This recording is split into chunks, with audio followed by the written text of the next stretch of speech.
Iisang kumpanya pa rin ang bidder para sa automated counting machines at ballot boxes na gagamitin sa 2025 midterm elections. Pero ayon po sa Commission on Elections, dadaan pa ang joint venture ng South Korean firm na Miru Systems sa post-qualification process. At nakatutok si Sandra Aguinaldo.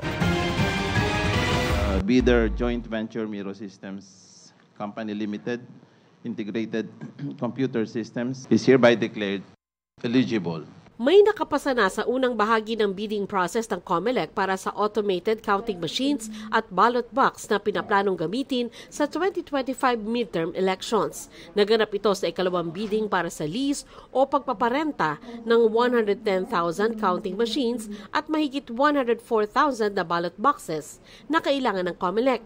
Sa parehong pagkakataon, isang bidder lang ang sumali, ang joint venture ng Miru Systems, Integrated Computer Systems, St. Timothy Construction Corporation at Centerpoint Solutions Technologies Inc. Nagbid ng 17.99 billion pesos ang grupo para sa proyektong may approved budget na 18.83 billion pesos. Paglilinaw ng COMELEC, dadaan pa ang bidder sa post-qualification process kung saan mas bubusisiin pa ang legal, financial at technical na katayuan nito. Yung technical requirements, makakapag-comply ba sila dun sa hinihinging technical specifications ng COMELEC? So kung makikita nyo po, talagang mas madugo at mas mabigat yung post-qualification process kung saan kung hindi po makakalusot at hindi magiging post-qualified yung ating loan bidder ay pwede pa rin ma-declare na post-disqualified. Ang bidding ay naka-live streaming para daw mapanood ng publiko.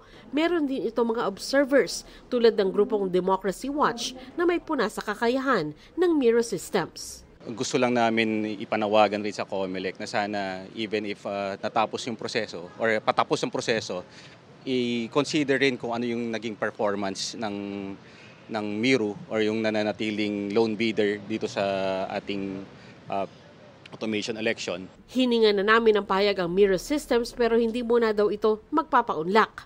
Ayon sa COMELEC, sakaling magkaproblema sa bidding, pwede pa naman daw mag-bidding sa ikatlong pagkakataon o kaya ay magsagawa ng negotiated procurement. Matatanda ang nakaban sa bidding ng COMELEC ang Smartmatic, dating supplier ng vote counting machines, matapos madawit sa umunoy bribery. Ayon sa COMELEC, nagtangka itong sumali sa bidding pero hindi ito tinanggap. Itinanggi na ng Smartmatic ang mga aligasyon laban dito. Para sa GMA Integrated News, Sandra Aguinaldo, nakatutok, 24 oras.